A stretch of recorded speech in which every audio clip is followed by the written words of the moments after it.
As we turn to the ongoing standoff at Standing Rock in North Dakota, where on Friday, Amnesty International dispatched human rights observers to monitor the ongoing repression of thousands who are resisting the $3.8 billion Dakota Access Pipeline. Amnesty's move came one day after hundreds of police with military equipment arrested over 140 people after attacking them with pepper spray, tasers, sound cannons, beanbag rounds, and rubber bullets. Native American water protectors who were arrested Thursday say police divided them up and sent them to remote jails around the state, where some of them had numbers written on their arms and were housed in what appeared to be dog kennels without bedding or furniture, sometimes for days.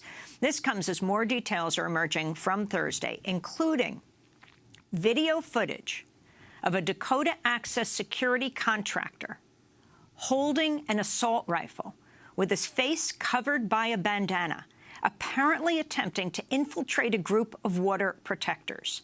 A Standing Rock Sioux tribal member says he saw the man driving down Highway 1806 toward the main resistance camp with an AR-15 rifle on the passenger side of his truck.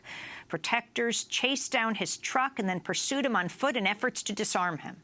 In the video, the contractor can be seen pointing the assault rifle at the protectors as he attempts to flee into the water.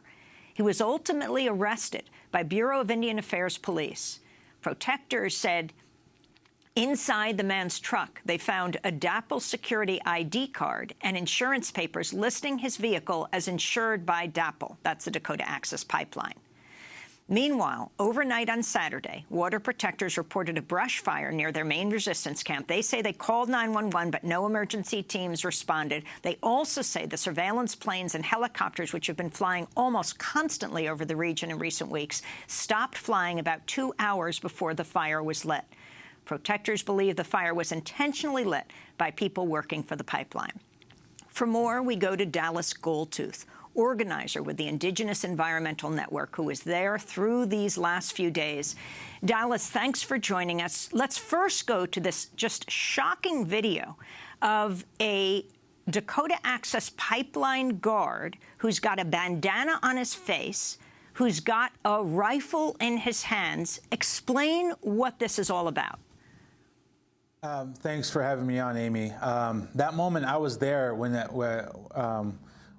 this gunman, was cornered into the middle of this pond nearby, and it was a very terrifying moment for a lot of us watching. I mean, to see this man pointing an assault rifle at our water protectors, and I think that many blessings and gratitude to some of the military veterans within our security from within our Oceti-Sakowin camp who stepped up to negotiate and to de-escalate this man, to really talk to him to make sure that he did not hurt anybody until the Bureau of Indian Affairs police officers could show up. Your description is accurate. Individuals, our security teams on the ground, noticed this man driving erratically, driving at high speeds through a crowded street, through the crowded highway, and they did their very best to incapacitate the vehicle and did their very best to de-escalate the situation, which they were successful in doing. I think that explain who you understand he is.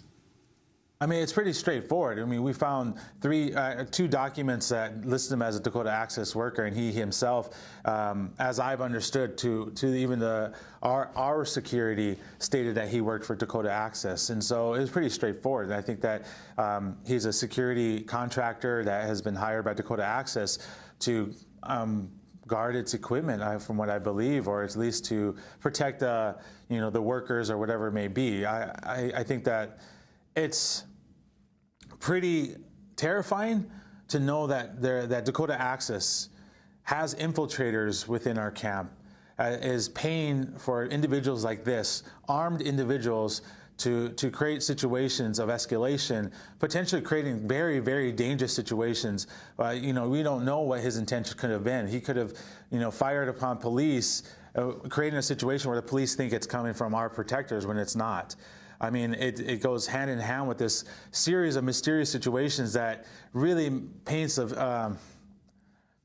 a situation where we have to feel suspicious about what Dakota Access intentions are. And it just clearly paints that Dakota Access has no regard for common decency or any kind of corporate responsibility. And it's really surprising that people are still investing in this company. Has Dakota Access Pipeline responded to this video? From what I understand, the initial response from Dakota Access is that they state that this individual does not work for Dakota Access, even though he had clear identification as a Dakota Access worker. I mean, it said, you see the ID, it says Kyle Thompson. Is that right? Yes, yes. His name's on it. The insurance that found in the truck belongs to Dakota Access. You know, he has an ID card with DAPL written on it.